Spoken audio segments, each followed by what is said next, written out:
여러분, 지난 한 주간 어떻게 지내셨습니까? 저는 좀 마음이 무겁고 먹먹했던 한 주간을 보냈습니다. 폭우에 잠기고 휩쓸려간 실종자들이 하나 둘씩 발견된 뉴스를 들으면서 마음이 아팠습니다. 구명조끼도 입히지 않고 세찬 급류 속에 우리의 젊은 아들을 저 세상으로 보낸 부모의 심정으로 마음이 아팠습니다. 한 초등학교 교사가 삶을 포기했다는 이야기에도 마음이 무너져 내렸습니다. 무거운 제 마음에 저도 모르게 하나님께, 하나님, 왜 자꾸 세상이 이런 불행한 일들이 생기나요? 그리고 착하고 젊은 사람들에게 왜 우리는 그들을 지켜주지 못할까요? 이런 넋두리의 기도도 드려봤습니다. 우리가 살면서 절대로 만나고 싶지 않은 불행한 삶의 재앙들, 그러나 때로는 나도 여러분도 만날 수밖에 없는 인생의 많은 위기들, 이런 걸 우리는 어떻게 대처해야 될까? 왜 때로는 이 땅에 이런 재앙들이 우리를 향해 끝없이 밀려오는 걸까? 물론 성경에 보면 하나님이 재앙을 통해서 하나님이 택하신 백성들의 죄를 깨우치게 하시고 기도하게 하고 회개하게 하셔서 다시 원래의 자리로 돌아오도록 일하실 때 종종 그들에게 재앙을 내리시는 거 알고 있죠. 그러나 현실 속에서 내가 만나는 재앙을 부딪힐 때마다 하나님은 어디 계시고 왜 우리 가정에 또는 내가 사랑하는 사람들에게 이런 아픔을 주십니까? 라고 답답해서 울부짖을 때가 우리가 참 많습니다. 오늘 성경에 우리가 만나는 이삭도 아마 비슷한 심정의 사람이었을 거다라는 생각이 듭니다. 늙은 아버지와 어머니 품에서 애지중지 자랐던 이삭이 결혼도 하고 독립을 하고 가나안 땅에서 자리를 잡고 잘 살고 있었습니다. 어느 날 그 가나안 땅에 아주 극심한 흉년이 듭니다. 이 흉년이라는 게 그 당시에 얼마나 심각했는지 가나안 땅에 살던 사람들이 도저히 버틸 수 없으니까 먹고 살기 위해서 무작정 이민을 많이 갔어요. 어디로 가느냐? 특히 나일강이 흐르는 비옥한 땅, 이집트로 많이 가는 거예요. 이삭의 가정도 역시 그 흉년의 재앙 앞에 견딜 수 없어서 이집트로 먹고 살기 위해 이민을 가게 됩니다. 그래서 이집트에서 그 가나안 땅에서 이집트까지 쭉 내려가는데 그랄리라고 하는 지역을 지날 때쯤 이삭이 갑자기 걸음을 멈춥니다. 왜냐? 하나님께서 이집트로 가고 있는 이삭에게 이집트로 가지 말고 그냥 여기 멈춰라, 이런 음성을 주시는 거예요. 가장 좋은 옵션을 포기하고 불확실한 옵션을 선택한 것에 대해서 다른 사람들은 다 의아하게 생각하죠. 이삭이 멈추는 것에 대해서. 근데 이삭은 왜 멈췄을까요?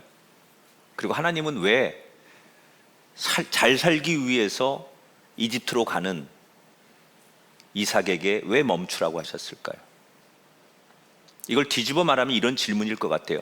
오늘 저와 여러분이 받는 질문일 수도 있다는 생각이 듭니다.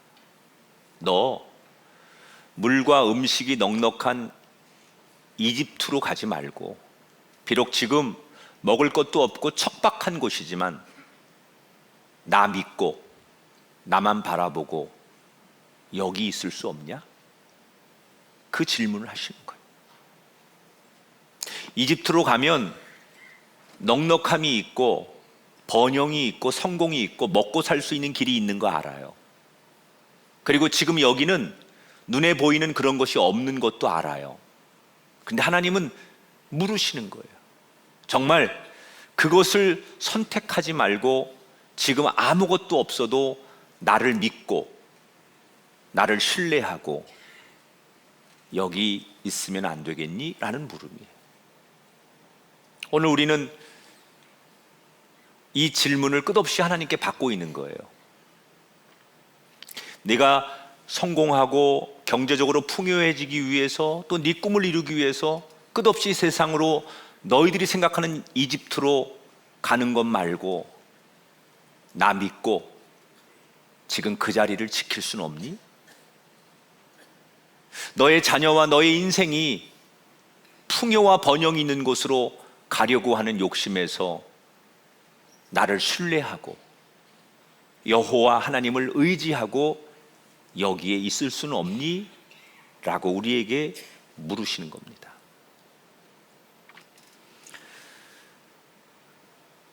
이삭이 누구도 이해하지 못하는 걸음을 멈추고 그랄 지역에서 머무르려고 할 때 이상한 것은 그때부터 이삭이 너무나 잘 되는 거예요. 농사도 잘 되고 목축업도 잘 되는 거예요. 그래서 그의 가정이 임시로 머문 그랄 지역에서 부자가 되기 시작해요. 지금 가나안 땅 전체가 그 당시에 그 넓은 지역이 다 흉년이고 물이 부족했는데 하나님 말씀에 순종하니까 그 주어진 상황을 넘어서 하나님께서 그들의 가정에 복을 주셨다는 거예요. 그래서 임시지만 이삭은 그랄 지역에서 가족들과 함께 터전을 잡는 거예요. 그런데 뜻하지 않은 어려움 하나가 그들을 시험합니다. 원래 그 그랄 지역에 살던 토착민들이 어느 날 저 외지에서 온 이삭이라는 사람이 너무너무 자기들보다 잘 사는 거예요. 그리고 농사도 잘 되고 점점점 저 사람이 뭐 이렇게 힘이 있어지는 거예요. 그래서 견제를 하기 시작해요. 그래서 이 사람들이 그 원주민들이 가장 그 외지 사람들을 밀어내기 위해서 자기들끼리 똘똘 뭉쳐서 실력 행사를 하는데 그 중에 첫 번째가 뭐냐? 이삭이 쓰던 운물을 그 동네 사람들이 와가지고 흙으로 메꿔버립니다. 여러분, 고대 중동에서 물은 생명과 같은 거예요. 이 물을 못 쓰게 막아버렸다는 얘기는 사실상 너희를 죽이겠다라고 하는 메시지와 동일한 겁니다. 거기서 끝나지 않아요. 그 조그만 그랄이라고 하는 지역을 다스리는 왕이 이삭에게 여기를 떠나라고 통보합니다. 이삭이 부자가 되고 점점점 힘이 있어지는 것을 왕권의 위협으로 느껴요. 그래서 이삭을 적으로 생각하는 거예요. 때로 우리 인생이 여러분, 내가 아무리 옳은 길을 걷고 내가 아무리 잘 살아가려고 해도 나는 적을 만들고 싶지 않아도 그냥 상대가 나에게 위협을 느끼거나 불편을 느끼거나 그냥 시기의 마음 때문에 나와 적이 될 때도 있어요. 인생은 꼭 내가 뭘 잘못해서가 아니라 상대가 나를 그런 대상으로 여겨서 끝없이 그런 경쟁 상대로 몰아가서 불편한 인간관계가 될 때도 있죠. 이삭이 지금 그런 상황이에요.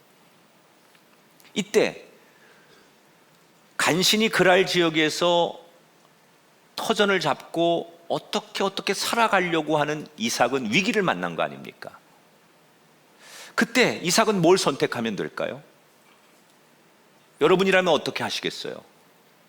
이삭은 그들의 요구를 받아들입니다. 그리고 그 도시를 떠나 저 외곽으로 나가서 평원 지역 하나에 사람들이 별로 없는 곳에 터를 다시 잡아요. 그리고 난 다음에 종들에게 제일 먼저 뭐라고 얘기하느냐? 빨리 운물을 팔아, 이렇게 얘기해요. 그러니까 우리가 지금 느끼기에 우리가 물을 구하고 현대인들이 운물을 얻는 것 지금은 되게 쉬운 것 같지만 문명이 발달하기 전에는 운물을 판다는 것은 대단히 어려운 일입니다. 그 사막에서 일단 수맥을 찾아야 되고요. 그 땅을 한없이 파는 거예요. 그러면 그게 때로는 10m가 되고 20m가 되면 그걸 다시 다 돌로 벽을 쌓아가지고 운물을 만들어야 돼. 그러니까 고대 사람들이 운물을 만든다는 것은 가난한 사람이나 개인적으로는 할 수 없는 대형 프로젝트죠. 이건 진짜 힘 있는 사람, 뭐 역량이 있는 사람만 운물을 파고 소유할 수 있는 거지, 가난한 사람은 꿈도 꾸지 못하는 거예요. 그런데 지금 이삭이 웬일입니까? 쉽게 종들이 수맥을 찾고 그리고 땅을 팠는데 물이 나오기 시작하니까 운물을 완성합니다. 그런데 황당한 일이 벌어지는 거예요. 겨우 운물을 다시 하나 확보했는데 갑자기 원주민들이 찾아와서 이거 자기네들 거라고 우기는 거예요. 그래서 이삭의 종들과 충돌이 일어납니다. 이때 이삭이 자기 종들에게 싸우지 말아라, 피 흘리지 말아라, 그냥 저들에게 주어라. 그리고서는 한 발 또 물러나요.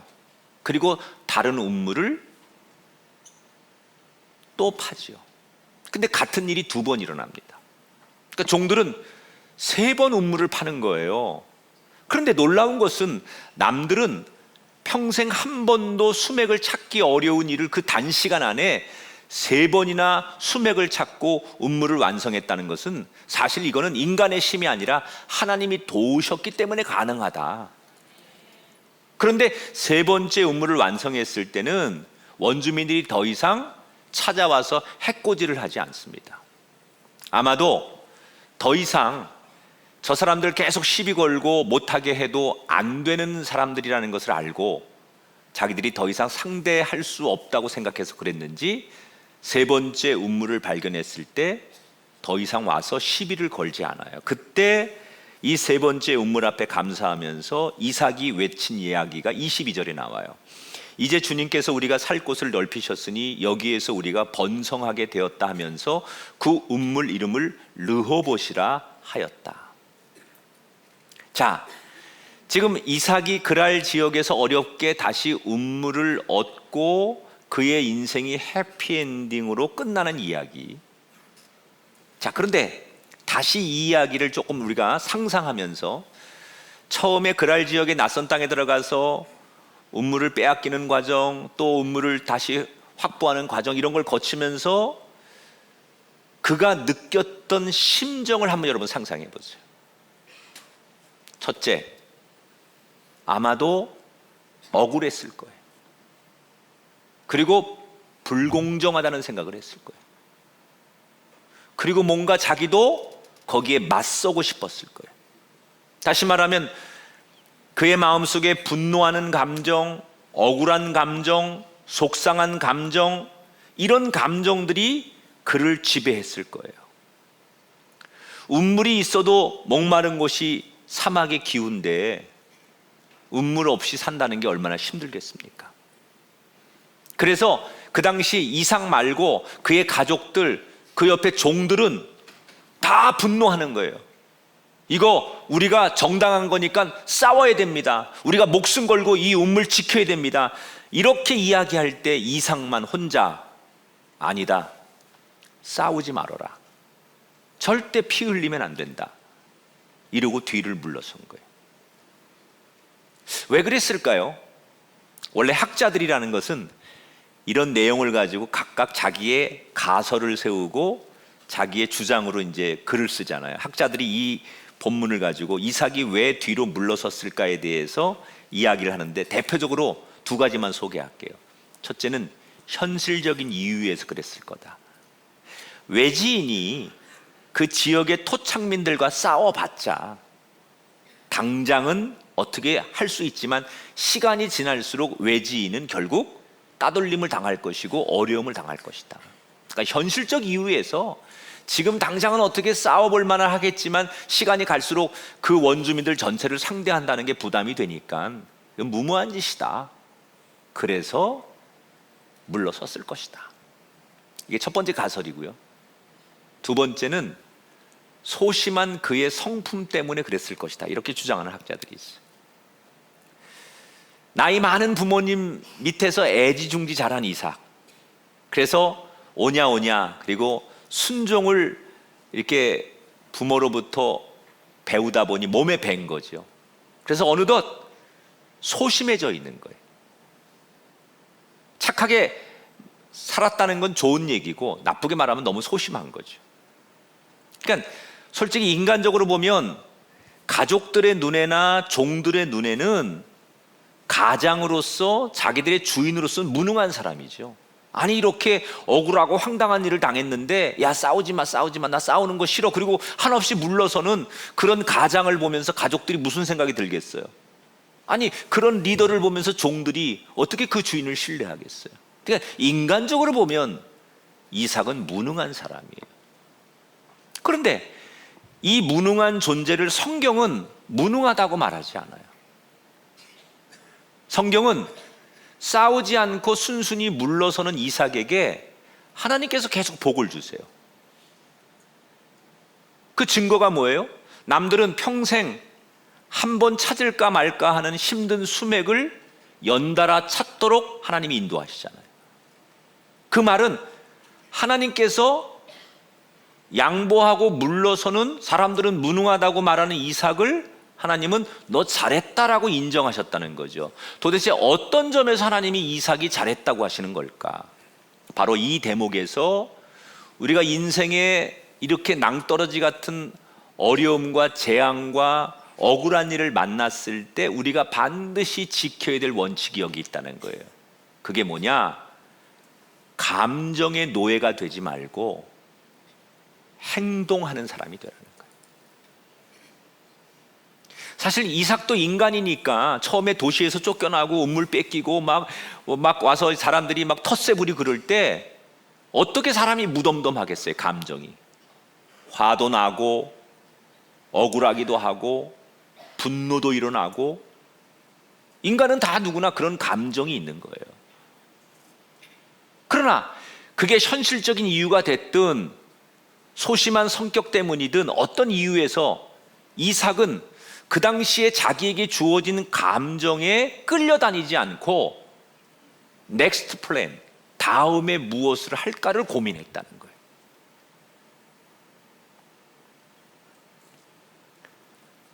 여러분 우리가 때로는 그럽니다. 나 지금 너무 속상하니까 나 너무 화가 났으니까 내 마음을 좀 이해해 달라고. 이해 못하는 건 아니지만요 그건 그 자신에게 하나도 도움이 되지 않아요.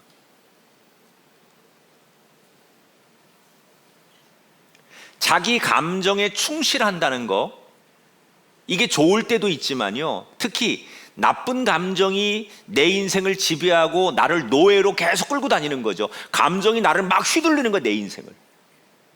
그래서 분노한 감정이 나를 그렇게 말하게 하고 나를 그렇게 행동하게 하고 심지어 가족들에게나 사랑하는 대상들에게 상처를 주게 만들고 그런데 내가 아무것도 못하는 거예요.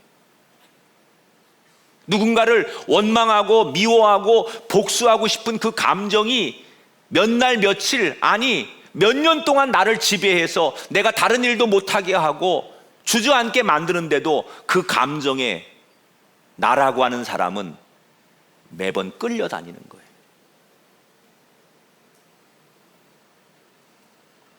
선택해야 돼요.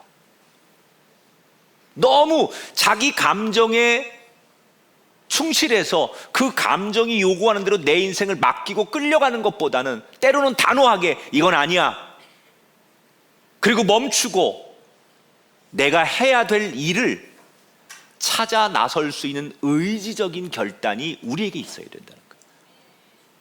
제가 아는 목사님이 저 강원도의 어느 시골 교회에 부임을 하셨어요. 근데 교인은 한 4, 50명 정도 모이는 교회인데 가보니까 교인들이 굉장히 좋은 교회인 줄 알고 갔는데 다 교인들의 분위기가 가라앉아 있고 교회만 그런 게 아니라 마을 사람들 전체도 다 마을이 생동감이 없더래요. 그래서 왜 그런가라고 알아봤더니 얼마 전에 목사님이 부임하기 전에 몇 년 됐는데 여름 태풍이 한번 지나갔는데 그때 이 마을을 덮치면서 수십 년 동안 그들이 일궈놓은 삶의 터전을 다 잃은 거예요. 집, 농작물, 무슨 이렇게 가축들, 이런 걸 다 잃어버린 거예요.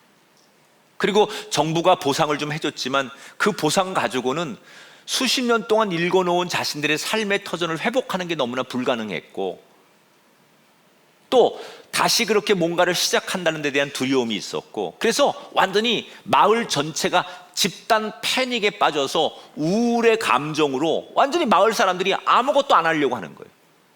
의욕이 없는 거예요, 마을 전체가. 근데 이 젊은 목사님이 이 마을 사람들을 위해서 내가 뭔가를 해줘야겠다, 그런 생각이 들어서 이 젊고 똑똑하니까 목사님이 공부를 하는 거예요. 이 교회가 마을이 이렇게 산 중턱에 있었는데 이 산에 고랭지 식물 뭐를 심으면 좋을까, 이런 연구를 하기 시작했어요. 그리고 전문가를 찾아가서 이런 걸 농사하려면 어떻게 해야 되고, 이런 거를 농사하면 수익이 앞으로 어떻게 날 수 있고, 판매처를 어떻게 하면 되는지, 이런 걸 다 물은 거예요. 그리고 어느 날 마을 사람들을 다 모아놓고 그 전문가를 불러다가 우리 마을이 이걸 심으면 우리 마을 기후와 지형에 너무 좋아서 앞으로 이러이러한 전망이 있습니다, 우리가 다시 일어날 수 있습니다, 이러고 설명을 한 거예요. 근데 사람들이 긴가민가 할 거 아니에요. 그래서 교인들 몇 가정을 선택해가지고 그해 시범으로 그 농작물을 심었대요. 근데 너무 잘 되는 거예요. 그래서 그 다음에부터 동네 사람들이 나도 해가지고 결국 마을 사람들이 다시 그 전망 좋은 고랭지에 잘 살 수 있는 식물을 재배하는 것으로 마을이 다시 일어나기 시작하는데, 얼마나 잘 됐느냐, 이게 수익이 얼마나 잘 나오는지 태풍이 오기 전보다 한 10배 정도 이 동네가 수익이 높아진 거예요. 이 정도 대목에서는 아멘을 좀 해야지, 여러분들이. 아무리 비가 와서 우울해도 그렇지, 여러분까지 그러면 되겠어요. 그래가지고 동네 사람들이 다시 희망을 되찾고 삶의 의욕을 되찾는 거예요. 그래서 동네가 다시 활기를 되찾는 거예요. 근데 이제 이 목사님이 젊은 목사님이라 계속 시골에만 목회할 수 없으니까 도시로 목회지를 옮기게 됐어요. 한 7, 8년 뒤에.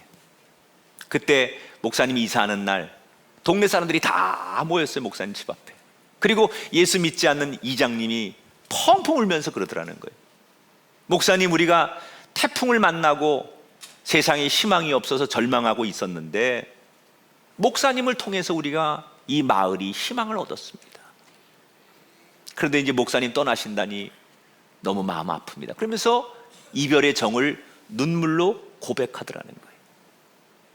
저는 이 목사님의 이야기를 들으면서 그 마을이 그냥 절망의 감정 또는 분노와 허탈의 감정으로 내버려 두면 그게 10년, 20년 그렇게 살다가 그것이 굳어져서 그렇게 사는 거야 라고 살아야 될 사람들에게 그 감정의 노예가 되지 않도록 그들을 해방시키고 탈출시킨 이 목사님의 선택.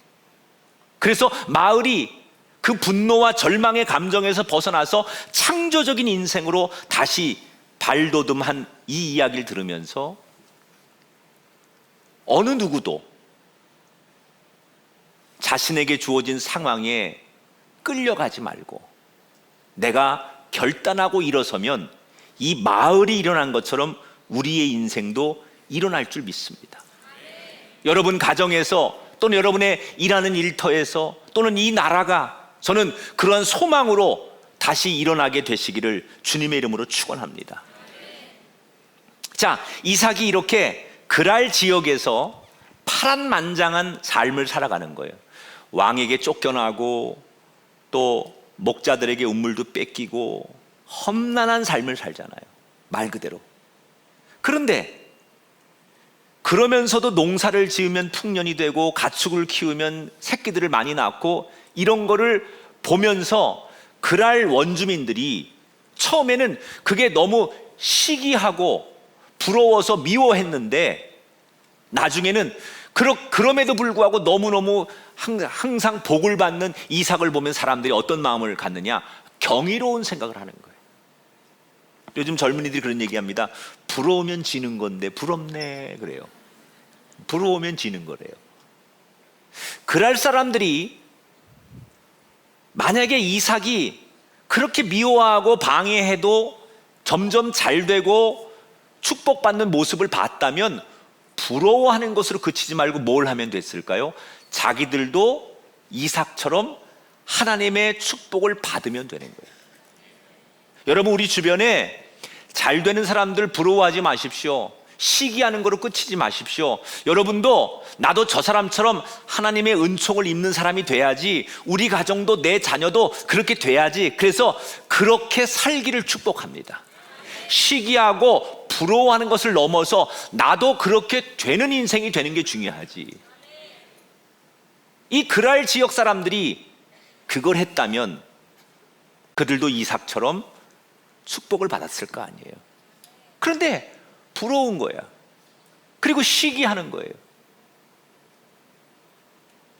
그래서 늘 평생 미워하고 열등감을 느끼며 살아가는 존재로 인생이 끝나는 거예요.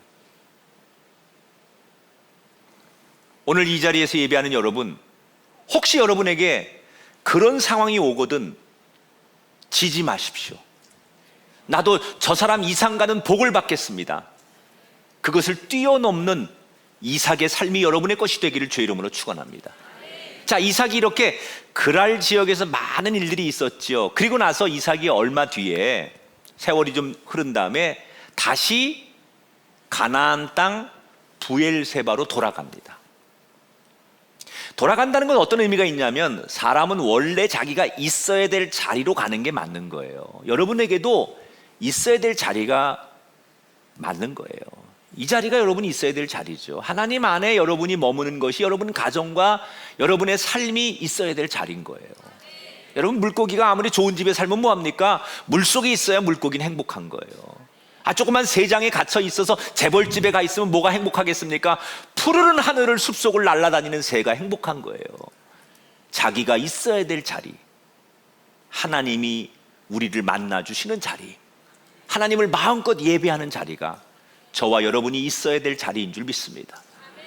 이 이삭이 그랄이 아무리 풍요롭고 자기가 성공했어도 여기가 있어야 될 자리가 아니니까, 여기는 임시 처소니까 원래 주신 가나안 땅으로 다시 돌아가는 거예요. 그러니까 가나안 땅으로 있어야 될 자리로 돌아가니까 그때서야 하나님께서 이삭에게 이렇게 축복을 약속하십니다. 그게 24절에 나오는 얘기예요. 하나님께서 이삭에게 주신 말씀이에요. 같이 읽어봐요. 시작. 내가 너와 함께 있으니 두려워하지 말아라. 너에게 복을 주고 너의 자손의 수를 불어나게 하겠다. 물론 하나님께서 낯선 땅의 그랄 지역에서도 이삭의 가정을 지키시고 축복하셨지만, 공식적으로 그가 하나님의 이 축복의 약속을 받는 자리는 어디예요? 있어야 될 자리, 하나님께서 주신 그 자리, 그 자리로 돌아올 때 비로소 하나님께서 이 말씀을 주신 거예요. 근데 이 말씀은 여러분 새로운 말씀이 아니에요. 그의 아버지 아브라함에게 주셨던 말씀이에요. 그러니까 우리는 때로는 신앙생활하면서 날마다 하나님께서 나에게 새로운 축복과 새로운 은혜를 주시기를 원하는데, 여러분, 이건 잘못된 거예요. 은혜와 축복은 이미 하나님께서 우리에게 주신 것을 우리는 누리는 게 맞는 거예요. 새로운 것이 아니라 이미 이삭에게도 아버지 아브라함에게 주셨던 말씀을 똑같이 주시는 거예요. 여러분의 부모 세대가 받았던 은혜, 여러분 부모 세대가 누렸던 영적인 충만함, 그것이 여러분에게 임하는 게 축복이에요. 유명한 신학자가 그런 얘기를 하더라고요. 책을 읽어보니까 부흥이라는 것은 자기 부모 세대가 누렸던 은총을 자식 세대가 누리는 게 부흥이다. 저는 이 말에 굉장히 은혜가 되더라고요. 부모님들이 정말 성전에서 충만한 하나님과의 은혜 속에 살던 그 은혜를 우리 자식 세대는, 우리 엄마는 교회밖에 모르고 우리 아버지는 저렇게 순진하게 맨날 교회밖에 몰라, 그리고 비난했던 그 자식들이 그 부모 세대가 교회에서 누렸던 은혜를 자신도 누린다면 그게 부흥이라는 거예요. 부모에게 주신 축복과 다르게 축복을 주는 게 아니라 그만큼의 부모님들이 누리고 받았던 은혜를 내가 오늘 내 삶의 자리에서 누리는 것을 하나님의 부흥이라고 한다는 거예요.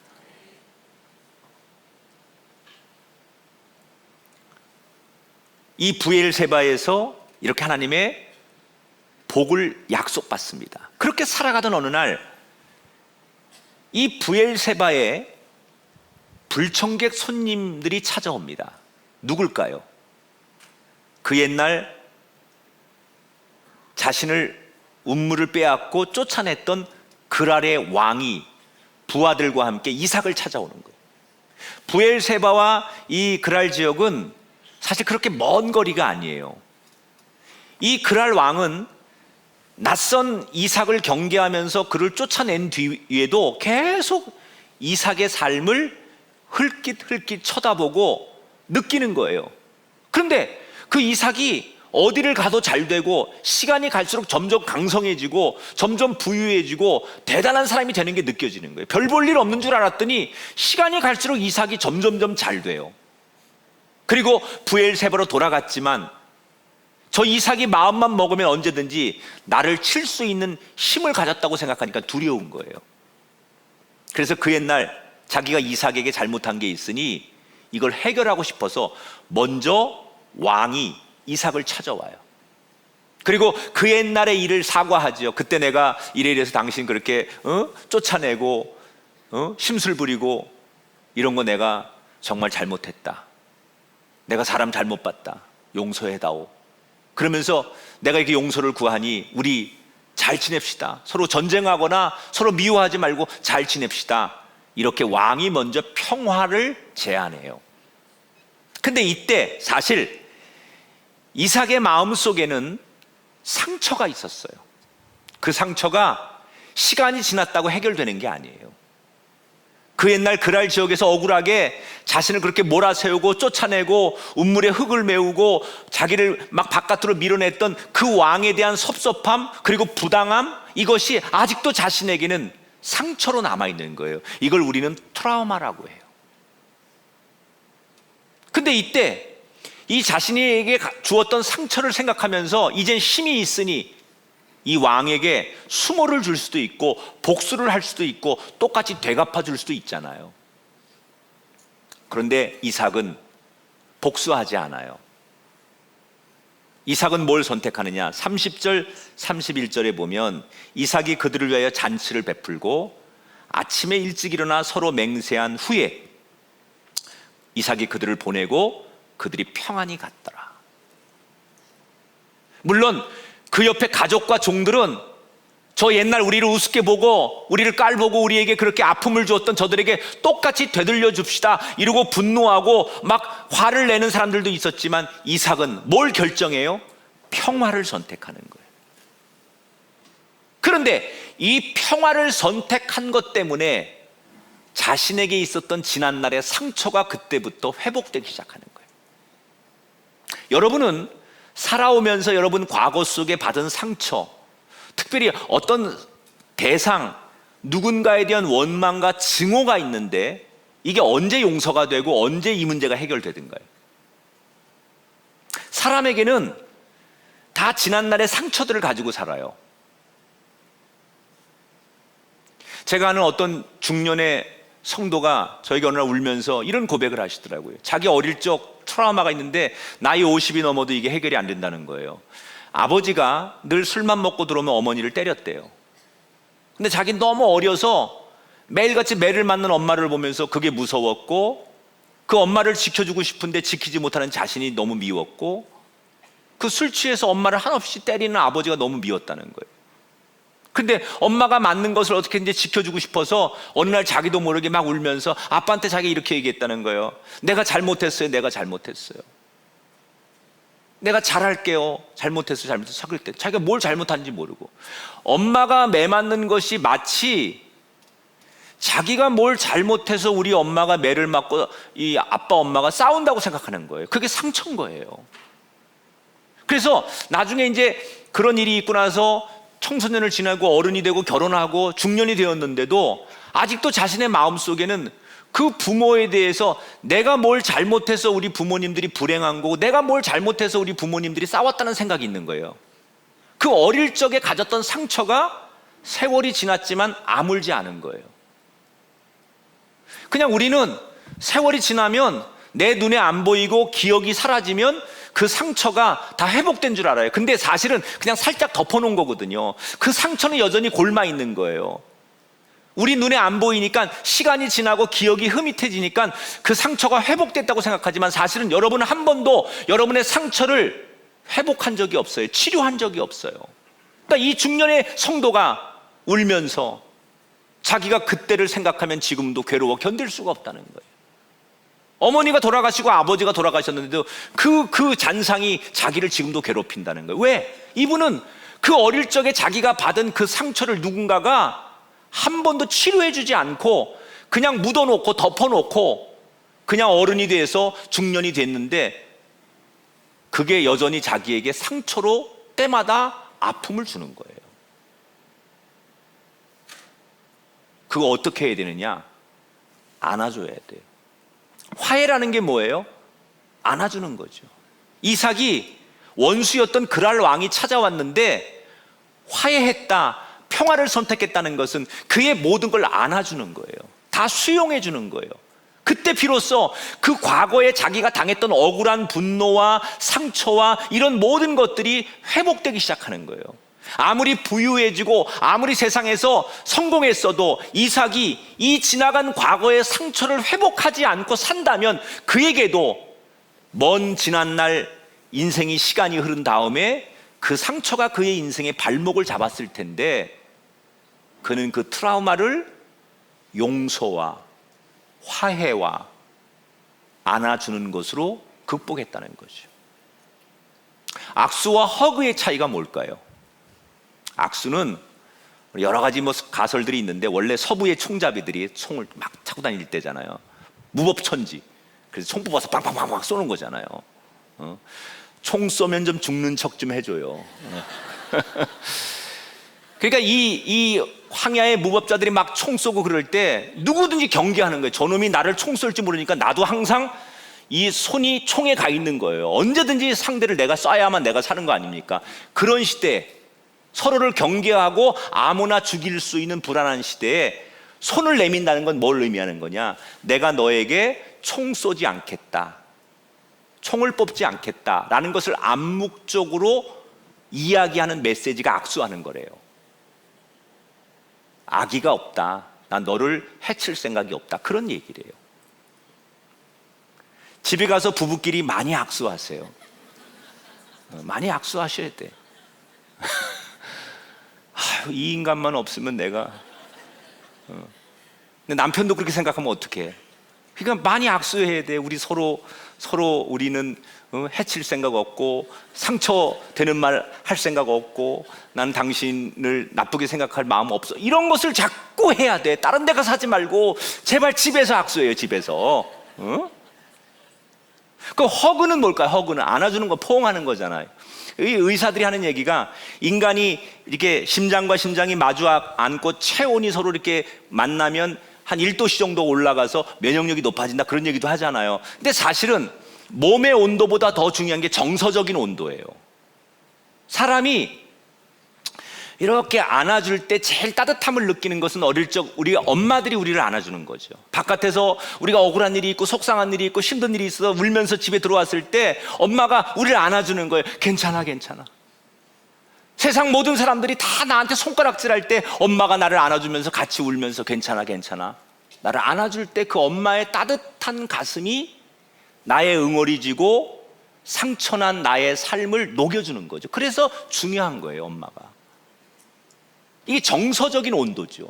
그때 냉랭했던 내 가슴이 세상에서 막 억울하고 내가 뭔가 막 후회되는 것들을 그 엄마가 괜찮아 라고 안아줄 때 나의 열등감 또는 부족함, 억울함, 이런 것들이 그 포옹으로, 허그로 눈 녹듯이 녹아지는 거죠. 근데 현대인들에게는 다 어릴 적에 내가 있어요. 내 안에 상처받은 나.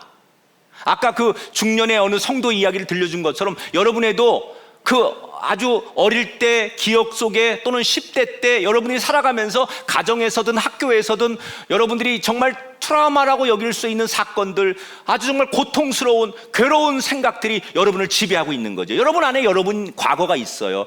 그 아이를 여러분이 안아주셔야 돼. 이제는 여러분이 신앙으로 성숙해졌으니 그런 지나간 여러분의 과거를 여러분이 안아주면서 괜찮아, 애썼다, 잘 버텼다, 괜찮아, 난 너를 이해한다. 그리고 여러분이 여러분을 안아주셔야 돼.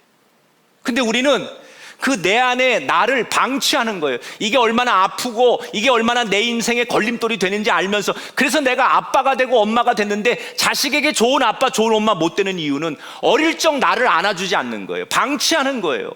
그러면서 어떻게 세상에서 아무리 좋은 아버지가 되보려고 하고 좋은 엄마가 되보려고 하고 좋은 그리스도인 되보려고 해도 안 되는 거예요. 이게 자기가 자기를 안아줘야 돼요.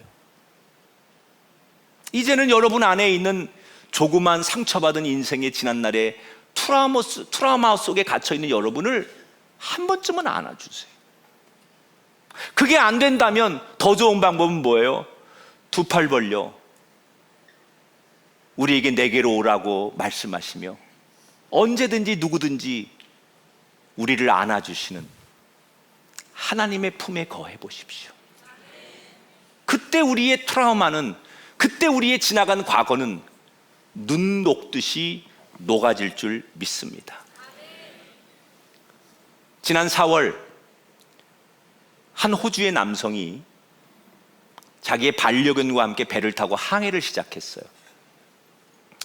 이 남성은 멕시코 해안에서 태평양의 어느 섬까지를 가기로 결정을 하고 배를 타는 거예요. 그런데 항해 도중에 거친 폭풍을 만나서 배가 크게 망가지고 그 배의 모든 장비가 다 부서져 버렸어요. 태평양 한복판에 표류를 하는 거예요. 아무도 도와주지 못하는 거예요. 지금 무려 2개월을 버텼어요.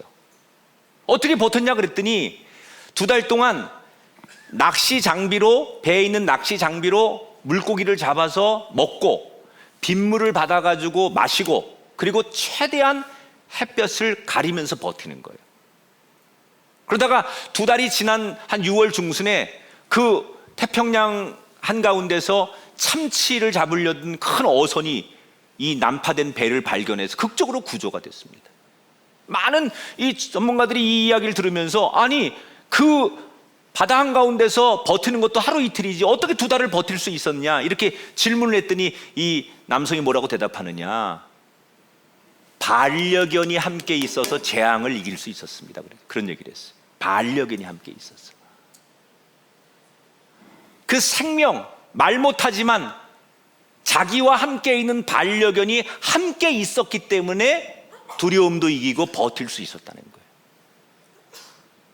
여러분, 우리가 강아지 한 마리에서도 힘을 얻고 위로를 얻고 소망을 얻는데 따뜻한 사람의 손을 잡는다면 그 시너지가 얼마나 대단할까요? 아니, 하나님이 나와 함께 하시고 하나님 품에 거한다면 그 시너지는 말로 할 수 없을 거예요. 함께 하십시오. 사랑하는 사람과 함께 손을 잡고 살포시 위로해 줄 수 있는 허깅의 사람이 되시고, 그리고 그 가운데 하나님의 큰 팔로 우리를 안아주시는 위로도 얻으셔서 저와 여러분이 때때로 자연의 재앙, 뜻하지 않은 사고의 재앙, 경제적인 어려움, 수없는 인생의 재앙들을 만날지라도 그 재앙에 쓰러지는 사람이 아니라 그 재앙을 딛고 다시 회복하고 일어서는 하나님의 사람들이 되기를 축복합니다.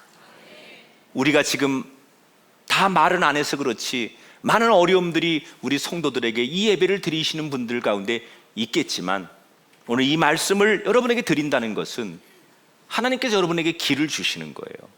그리고 여러분이 적어도 오늘 나는 인생에 꿈도 없습니다, 나는 더 이상 난 버틸 에너지도 없습니다, 그러면서도 이 자리에 나와 앉아 있다는 얘기는 여러분 아직도 긍정의 에너지가 있다는 거죠. 난 이제 다 포기했습니다, 이러면서도 하나님 전에 나왔다는 건 여러분은 옳은 길을 선택하신 거예요. 여러분에게 아직도 살 수 있는 에너지가 있다는 얘기예요. 오늘 주님이 내미신 이 말씀의 손을 붙잡으셔서 여러분이 인생의 감정의 노예로부터 탈출하시고, 그리고 정말 나를 안아주시는 따뜻한 사랑에 새로운 꿈과 여러분의 상처를 극복하고 다시 멋있게 재기하는, 재앙을 축복으로 바꾸는 저와 여러분이 될 수 있기를 주님의 이름으로 축원합니다.